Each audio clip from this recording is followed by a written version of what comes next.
জীবন জগৎকে প্রাকৃতিক শক্তির পর যে শক্তিটা নিয়ন্ত্রণ করে সেটা রাজনীতি। মানুষ রাজনীতির প্রোডাক্ট। মানুষের চিন্তা চেতনা মন মগজ রাজনীতি নিয়ন্ত্রণ করে। রাজনীতি যদি হয় মিথ্যা ভিত্তিক, রাজনীতি যদি হয় জুলুম ভিত্তিক, রাজনীতি যদি হয় পাশবতা ভিত্তিক, তাহলে মানব জীবন ধ্বংস হয়ে যায়, দুনিয়া মিথ্যা জুলুমের একটা আখড়া হয়ে যায়। বর্তমানে যে রাজনীতি পৃথিবীকে নিয়ন্ত্রণ করছে, জীবনকে নিয়ন্ত্রণ করছে, শিক্ষা সংস্কৃতি আইন অর্থনীতি নিয়ন্ত্রণ করছে, সেটা দুই ধারার রাজনীতি। একদিকে বিভিন্ন ধর্মের নামে অধর্ম উগ্রবাদী সাম্প্রদায়িক জঙ্গিবাদী রাজনীতি, অপরদিকে বস্তুবাদী জাতীয়তাবাদী চেতনা ভিত্তিক পাশবিক রাজনীতি। এই যে এখন দেখুন আমেরিকাতে ট্রাম্প ক্ষমতায় এসেছেন, উনি এসেই হিউম্যান রাইটস থেকে ওনার আমেরিকার যে সদস্যপদ সেটা উনি উইথড্র করছেন। অপরদিকে ইউএসএইড, যেটা বিভিন্ন জায়গায় দুস্থ মানুষদেরকে সহায়তা করতো, সেটা তিনি বন্ধ করে দিয়েছেন। আল্লাহ দেওয়া যে জন্মগত প্রাকৃতিক নাগরিকত্ব সেগুলো তিনি বন্ধ করে দিচ্ছেন। একটা মানুষ এভাবে ক্ষমতায় এসে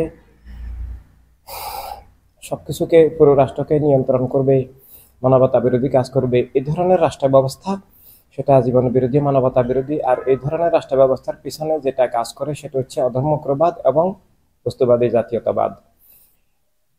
এই অবস্থা থেকে আমাদের মুক্তির জন্য মানুষ হিসেবে আমাদের জীবনের সত্য উপলব্ধি করতে হবে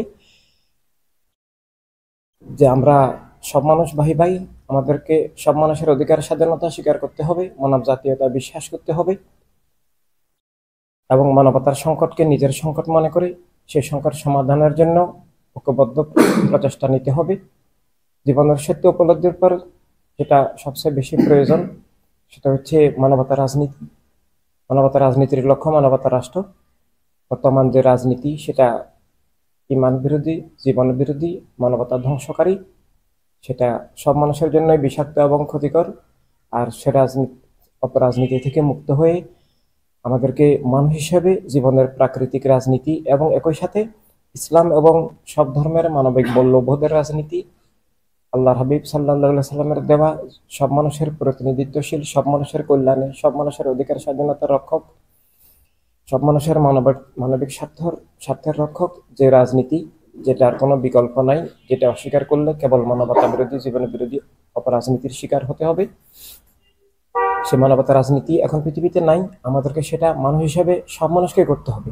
এটা সব মানুষের যার যার বিশ্বাস আদর্শ নিয়ে চলার জন্য, রাষ্ট্রকে মানবিক করে গড়ে তোলার জন্য, মিথ্যা জুলুমের স্বৈরতার দূষিতা থেকে মুক্ত করার জন্য, তাই নিজের জীবনকে রক্ষার জন্য, নিজ নিজ ধর্ম বিশ্বাস আদর্শ নিয়ে চলার জন্য, নিজের অধিকার স্বাধীনতা ইজ্জত নিরাপত্তা রুটি রুজি পাওয়ার জন্য এবং রাষ্ট্রকে রক্ষার জন্য একমাত্র পথ হচ্ছে মানবতা রাজনীতির মধ্যে দিয়ে মানবতা রাষ্ট্র এবং মানবতার দুনিয়া গড়ে তোলার বিপ্লব।